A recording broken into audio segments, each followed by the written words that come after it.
So question, should we do what we can to reduce inflammation?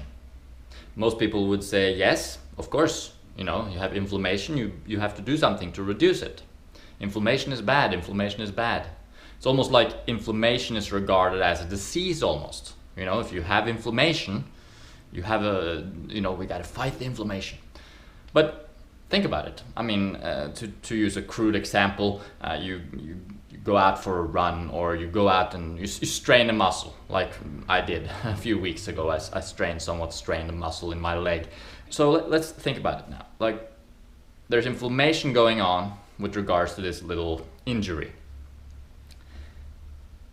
Why is the inflammation going on? What is really going on here? Because if you imagine a dead body, a dead muscle, we could stretch that muscle, we could tear it a little bit apart, create an injury in that muscle, and what would happen?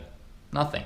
Nothing would happen. That muscle would just be stretched. It would just be injured. There'd be a tear in the muscle, but no inflammation. No inflammation going on. Whereas in a living body, after the injury happens, there's an inflammation, an inflammatory response. So what is that? Well, that's healing. That inflammatory response is the body initiating a healing process.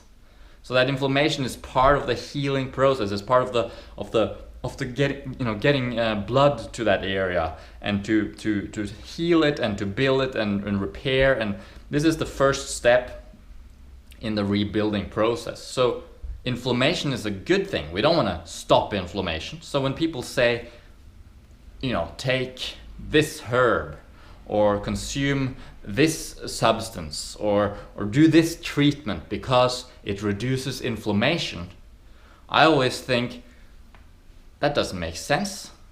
Reducing the response of the body to an injury, well, that's like saying the body doesn't know what it should do and stopping it doing what it wants to do. That doesn't make any sense, especially when we understand that the inflammation is indeed the healing process itself. Fever is the similar kind of thing. People think, oh, he has a fever, you gotta bring down the fever. You don't want to bring down the fever. The fever is part of the healing process. Now, here's the thing. We don't want to bring the fever down. We don't want to bring the inflammation down. We don't want to consume herbs that are anti-inflammatory, really. What we want to do is we want to recognize and realize what is causing the inflammation. Why is there inflammation going on? Of course, in the crude example of the leg, of the muscle strain, it's obvious. I did something during running that injured my muscle, and now it has to repair. It's pretty obvious. As long as I stop running, as long as I stop injuring myself, it will heal through the inflammation process, among other processes. Well, what about people with chronic inflammation in their bodies based on certain things they're eating, certain foods that are consuming, causing inflammation in the body? Well, the problem is then not the inflammation, it's the food. So don't bring down the inflammation. Recognize that there is a problem, there is an inflammatory response, and find out what is causing that inflammatory response and remove the cause. This is the most obvious healing principle of all time. This is the essential point that we need to realize in terms of what is health. You don't stimulate health by taking some kind of special substance that modifies what the body is doing.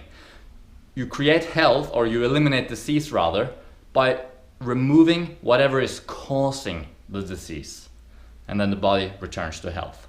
So inflammation, natural, normal response. No need to be fearful of inflammation.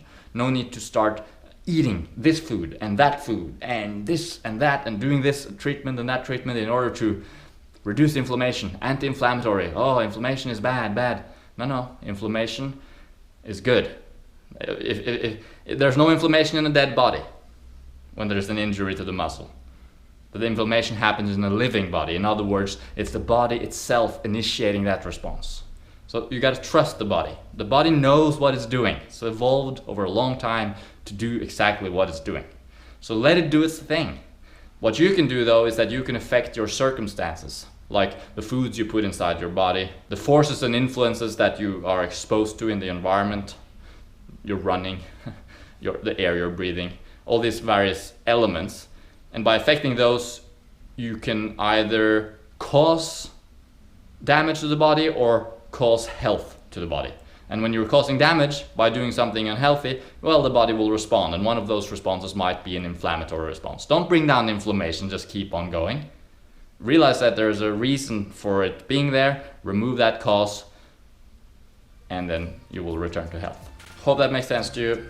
Hope you're having a good day. I will see you later.